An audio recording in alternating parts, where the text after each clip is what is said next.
Hello guys, আসসালামু আলাইকুম। কি অবস্থা সবার, কেমন আছো তোমরা? আশা করি অনেকটাই ভালো আছো।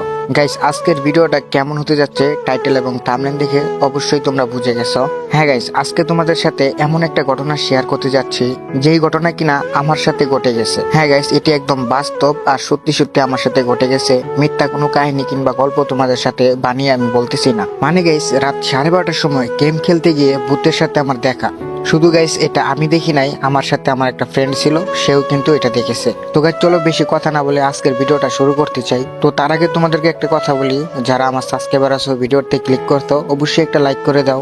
আর যারা ভাই নতুন দেখতেছো তোমাদের কাছে রিকোয়েস্ট, চ্যানেলটা সাবস্ক্রাইব করে দাও, কারণ ছোট্ট একটি চ্যানেল আমার। আর ভিডিওতে একটা লাইক করে সম্পূর্ণ ভিডিওটি দেখার অনুরোধ করতেছি তোমাদেরকে। তো চলো আর একটাও কথা বাড়াবো না, মূল কাহিনীর দিকে চলে যাই। গাইস, ঘটনাটি ছিল প্রায় আজ থেকে আরো 6 বছর আগে। তখন আমি আমার লাইফের ফার্স্টে একটি অ্যান্ড্রয়েড ফোন কিনেছিলাম। সেই ফোনটির নাম ছিল MI3। সেই ফোনটির র্যাম ছিল 2 GB এবং 32 GB ছিল রোম। আর সেই ফোনটি দিয়েই কিন্তু গাইস আমি ফ্রি ফায়ার গেমটা খেলতাম। তখন গাইস আমি ফ্রি ফায়ার গেমের বিষয়ে তত বেশি জানতাম না। আমার সেই বন্ধুটি, যার নাম ছিল জুয়েল, সে আমাকে ফ্রি ফায়ার গেম খেলতে শিখিয়েছিল। তো গাইস চলো তোমাদেরকে বলে দিই কোথায় আমার সাথে এই ঘটনাটি ঘটেছিল, কোন জায়গা থেকে আমি এইগুলো দেখেছিলাম। তখন আমি গাইস থাকতাম ঢাকা গাজীপুর চৌরাস্তার তেলিপাড়ায়। আর ওইখানে যে বাসায় আমরা ভাড়া থাকতাম সেখানে একটি ছেলে ছিল, সেই ছেলের নাম ছিল জুয়েল। সে কিন্তু আমার সমানই, মানে আমার সমবয়স ছিল। যেহেতু জুয়েলের বয়স আমার মতোই, যার কারণে জুয়েলের সাথে আমি ফ্রেন্ড হয়েছিলাম, মানে সে আমার বন্ধু। আর গাইস আমরা যেই বাসায় ভাড়া থাকতাম সেই বাসার একটু দূরে একটি হিন্দু বাড়ি ছিল, যেখানে কিনা বেশি মানুষ থাকতো না, মাত্র 4 থেকে 5টা ফ্যামিলি থাকতো ওই হিন্দু বাড়িতে। আর ওই হিন্দু বাড়িতে একটা মেয়ে ছিল, ওই মেয়েটাও কিন্তু আমাদের সমানই বয়স ছিল। তো আমার বন্ধু জুয়েল সেই হিন্দু মেয়েটাকে পছন্দ করতো। পছন্দ বলতে কি গাইস, তার সাথে তখন সে রিলেশন করতো। তো আমার বন্ধু আর আমি সেই মেয়েটাকে প্রতিদিন দেখতাম, আর ওই মেয়ের সাথে কথা বলার জন্য আমরা রাত্রেবেলা কিন্তু ওই মেয়ের সাথে দেখা করতে যাইতাম। তো প্রতিদিন কিন্তু আমরা সন্ধ্যার পরে সেই মেয়ের সাথে দেখা করতাম। আর গাইস আমার হাতে যেহেতু একটা MI ফোন ছিল, আর আমার বন্ধুর কাছে কোনো ফোনই ছিল না। আর যে মেয়েটির সাথে প্রেম করতো সেই মেয়েটিরও কোনো ফোন ছিল না। আর গাইস ওই মেয়েটির সাথে যখন আমরা দেখা করতাম, আমরা কিভাবে দেখা করতাম সেটা শুনলে তোমরা অবাক হয়ে যাইবা। ওই মেয়েটিকে আমরা বাসা থেকে বের করতাম হাতের তালি দিয়ে কিংবা বাঁশি বাজিয়ে, এরকম ভাবে তাকে কিন্তু ঘর থেকে বের করে সেই মেয়েটির সাথে আমার বন্ধু দেখা করতো। আর হাতের তালি বাঁশি বাজানো এগুলি কিন্তু গাইস আমি নিজেই করতাম। তো যাই হোক গাইস, একদিন ওই মেয়েটাকে আমরা বলি রাতে দেখা করার জন্য, আর মেয়েটি বলে তার আব্বু নাকি বাসায় আছে, যার কারণে সে সন্ধ্যাবেলা আমাদের সাথে দেখা করতে পারবে না। যখন ওই মেয়েটির বাসার সবাই ঘুমিয়ে যাবে তখন নাকি সেই মেয়েটি ঘর থেকে বের হয়ে আমার বন্ধুর সাথে দেখা করবে। আর গাইস মেয়েটি কিন্তু আমাদেরকে বলে তো রাত্রির 12টার পরে আমাদের সাথে দেখা করার জন্য। তো তারপরে কি করলাম, জুয়েল আর আমি মিলে ওই মেয়েটার বাসার সামনেই কিন্তু একটা হিন্দু মানুষ মরে যাওয়ার পর ওখানে লাশগুলো পুরানো হতো, সেটার নাম হচ্ছে হিন্দুদের শ্মশান। আমরা গাইস জানতাম না যে এখানে শ্মশান ছিল। আর মূলত গাইস এইখানে শ্মশানটা যে ছিল সেটা অনেক আগেই বন্ধ হয়ে গেছে, ওইখানে এখন আর কাউকে পুরানো হয় না। ওই শ্মশানের মাঝখান দিয়ে একটি রাস্তা চলে গেছে, ওই রাস্তা দিয়ে মানুষ সবসময় যাতায়াত করতো, কিন্তু রাতে একটু কমই করতো। আর ওই রাস্তার পাশেই একটা আম গাছ আর একটা নিম গাছ ছিল। ওই নিম গাছ আর আম গাছের মাঝখানে কিন্তু বসার মতো একটি জায়গা ছিল, মানে গাইস বাঁশ দিয়ে কিন্তু বসার মতো একটা ব্রেঞ্চ সিস্টেম করে রেখেছিল ওই দুইটা গাছের মাঝখানে। তো আমরা দুই বন্ধু রাতে 12টার দিক দিয়ে বের হয়ে ওই গাছের নিচে ব্রেঞ্চের উপরে বসে ফ্রি ফায়ার গেম খেলতেছিলাম। মূলত গাইজ আমি ফ্রি ফায়ার গেম খেলতেছিলাম আর আমার বন্ধু জুয়েল আমার খেলা দেখতেছিল। তো আমরা ওই মেয়ের জন্য ওয়েট করতে থাকি, হাতের তালি এবং বাঁশি বাজাতে থাকি, কিন্তু মেয়েটা কখনোই আমাদের এই আওয়াজ শুনে আসে নাই।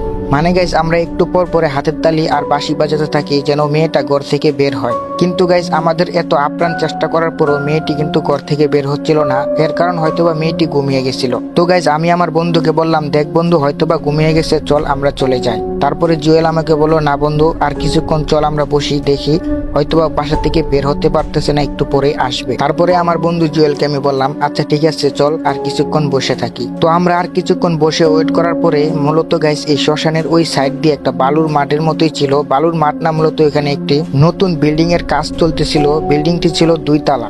ওই বিল্ডিং এ শুধু ছাদগুলো তৈরি করেছিল, পাশে সাইডে কোনো দেওয়াল কিছুই ছিল না, জাস্ট শুধু সিঁড়িগুলো আর ছাদ ছিল। তো আমি গেম খেলতে খেলতে যখনই আমার গাইস ফোনের এমবিটা শেষ হয়ে যায় তখন গাইস আমি ফোন টিপা বন্ধ করে কিছুক্ষণ গান দেখতেছিলাম। মানে গাইস গেম খেলা বন্ধ করে আর কি আমরা গান দেখতেছিলাম। তো হঠাৎ করে গাইস আমার চোখ চলে যায় ওই বিল্ডিং এর দিকে। যখনই গাইস ওই বিল্ডিং এর দিকে আমি তাকাই তখন দেখতে পারি নিচতলার মধ্যে একটা সাদা সালোয়ার কামিজ পরা একটা মেয়েকে দাঁড়িয়ে থাকতে। তো গাইস প্রথমবার আমরা ভেবেছিলাম ওই মেয়েটি হয়তো বা কারোর সাথে ফোনে কথা বলতেছে, এরকম কোনো কিছু। জুয়েল এটা বিষয়টা খেয়াল করেনি, শুধু আমি একা দেখতে পেরেছিলাম। তো জুয়েলের কাঁধের মধ্যে আমি হাত দিয়ে বললাম, জুয়েল দেখতো ওই বিল্ডিং এর নিচতলায় কে? আমার তো মনে হইতাছে ওইখানে কেউ দাঁড়িয়ে থেকে ফোনে কারোর সাথে কেউ কথা বলতেছে, এরকম কোনো কিছু একটা। তারপরে জুয়েল ওইদিকে খেয়াল করে দেখে যে হ্যাঁ, ওইখানে একটা মেয়ের মতো একটা কিছু একটা দাঁড়িয়ে কারোর সাথে কথা বলতেছে নাকি দাঁড়িয়ে আছে, এরকম একটা কিছু। তো আমি জুয়েলকে বললাম, জুয়েল বন্ধু দেখ, ওই মেয়েটা সালোয়ার কামিজ পরে আছে, সাদা কালার একদম। তো জুয়েল আমাকে বলে, দেখ বন্ধু, ওইটা তো সালোয়ার কামিজ পরা না, ওইটা সাদা শাড়ি পরা। মানে গাইস তোমাদেরকে আমি কি বলবো, দুজনে আমরা দুই রকম দেখতে পারতেছি। আমি দেখতেছি সালোয়ার কামিজ পরা আর জুয়েল দেখতেছি সাদা শাড়ি পরা। তারপরে গাইস আমি কি করলাম, ওই মেয়েটার দিকে তাকিয়ে আমি কিছুক্ষণ ওই মেয়েটাকে ডাকতে থাকি যে ওই এখানে কে রে? এত রাত্রে ওই বিল্ডিং এর মাঝখানে কে দাঁড়িয়ে আছে? কে কথা বলছে কার সাথে? মানে গাইস কথার কোনো আওয়াজ নেই, মানে মনে হচ্ছে যে ফোনে কেউ কথা বলছে, এরকম একটা। তারপরে গাইস আমি কি করি, ওই মেয়েটাকে দেখার জন্য বললাম যে দোস্ত তুই এখানে বসে থাক, আমি দেখে আসি ওইটা কে। তো প্রথমবার আমাকে জুয়েল না করেছে যে ওখানে যাওয়ার দরকার নেই, যে মনে চাই সে এখানে বসে থাক, আর আমরা যদি ওখানে যাই তাহলে ধরা পড়ে যাব, আমরা একটা মেয়ের সাথে দেখা করতে আসছি। তখন আমি বলি আচ্ছা সমস্যা নাই, চল আমি দেখি ওইটা আগে কে, আর জিজ্ঞাসা করবো যে এইখানে এত রাত্রে কার সাথে কথা বলতেছে। তো তারপরে জুয়েল আমাকে বললো আচ্ছা ঠিক আছে দেখ তাহলে তুই। তারপরে গাইজ আমি একটু সামনের দিকে যাই, আর গাইজ সামনের দিকে যাওয়ার পরে ওই বিল্ডিং এর সাইডে যে তোমার বাউন্ডারি থাকে, ওই বাউন্ডারি ছিল। তো বাউন্ডারির পাশে কিন্তু একটা গেট আছে। তো গেটের ভিতরে আমি ঢুকি নাই, গেটের সামনে যাওয়ার পরে মানে স্পষ্ট আমি মানে প্রায় ওই অবয়বটাকে দেখতে পারতেছিলাম। তো গাইজ আমি আর একটু ভিতরে যাই, যাওয়ার পরে মূলত গেটের ভিতরে চলে আসছি। গেটের ভিতরে আসার পরে গাইজ আমি দেখতে পারি যে সিঁড়ির উপরে গাইজ আমি উঠি নাই, কারণ সিঁড়ির এখানে উঠলে কিন্তু একতলায় যাওয়া যায়। তো আমি সিঁড়ির উপরে না উঠিয়ে মানে উঠে এখানে তাকিয়ে থাকতেছিলাম। তাকিয়ে তারপরে দেখি যে গাইজ এখানে একটি মেয়ে দাঁড়িয়ে আছে। ভাই বিশ্বাস করবা না, একটা জিনিস দেখে তো আমি একদম অবাক হয়ে গেছি যে ভাই ওইটা দেখার পরে আমার পশম মানে শরীরে লোম দাঁড়িয়ে গেছিল। মানে তোমাদেরকে কি বলবো, একটা মানুষ হাইস্ট গেলে কতটুকু উঁচু হতে পারে? একটা মানুষ সর্বোচ্চ 6 ফুট থেকে 6.5 ফুট উঁচু হবে। কিন্তু গাইস এখানে যে মেয়েটা ছিল, সে মেয়েটা লম্বা প্রায় ছিল তোমার ছাদ থেকে প্রায় 1 হাত নিচে, প্রায় ছাদের সমানই লম্বা ছিল, 1 হাত নিচ পর্যন্ত। এত লম্বা মানুষ আমি আমার লাইফে কখনোই দেখি নাই। তারপরে গাইস আমি চিন্তা করতে থাকি, আরে ভাই এটা এত লম্বা কেন? এটা কি মানুষ? একটা মেয়ে মানুষ কি এত লম্বা হতে পারে কখনো? তো তারপরে আমি এখান থেকে চলে যাই। যাওয়ার পরে আমার জুয়েলের কাছে বলি, জুয়েল একটু আমার সাথে আসতো, একটা জিনিস তোকে দেখাই। তো জুয়েল আমার সাথে আসে। জুয়েল আসার পরে আমি জুয়েলকে বলি, আচ্ছা বন্ধু তুই কি দেখতে পারতেছিস ওই অবয়বটাকে?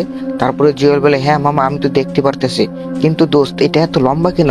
এটা কি কোনো মানুষ নাকি অন্য কিছু? তো আমরা কি করে ওইখানে দাঁড়িয়ে থাকি আর দুই বন্ধু মিলে একসাথে বলি, এই কে রে, এদিকে তাকা।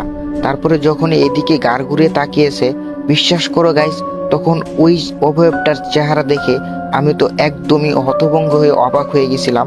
ভাগ্যিস তখন আমরা দুইজন ভয়ে এখানে কিছু হয়ে যায় নাই। মানে গাইস সেই অবয়বটার চেহারাটা ছিল একদম কিচকিচে কালো, মানে পুরো শরীরটা সাদা কাপড়ে মোড়ানো, আর শুধু তার ফেসটা, ওই ফেসটা একদম কালো কুচকুচে। তো এইটা দেখার পরে জুয়েল আমাকে বলে, বন্ধু এটা কোনো মানুষ না, এটা অন্য কিছু হবে, চল বন্ধু আমরা চলে যাই, দৌড়া।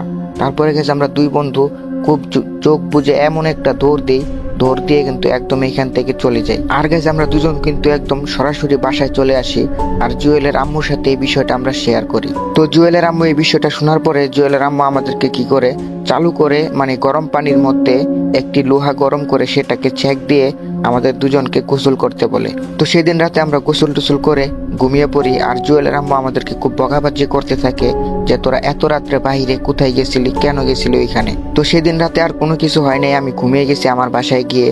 আর সকালবেলা দেখতে পারি যে জুয়েলের অনেক জ্বর চলে আসে, মূলত জুয়েলে অনেকটা ভয় পেয়ে গেছিল, আর এর কারণে কিন্তু জুয়েলের অনেক জ্বর হয়েছিল। কিন্তু গাইস আমি একটা জিনিস কিছুতেই বুঝতে পারি নাই, আমার কোনো কিছু হয় নাই কেন, আর ওই অবয়বটা আমাদের সাথে কোনো কিছু কেন করে নাই, শুধু এখানে কেন দাঁড়িয়ে আছিল।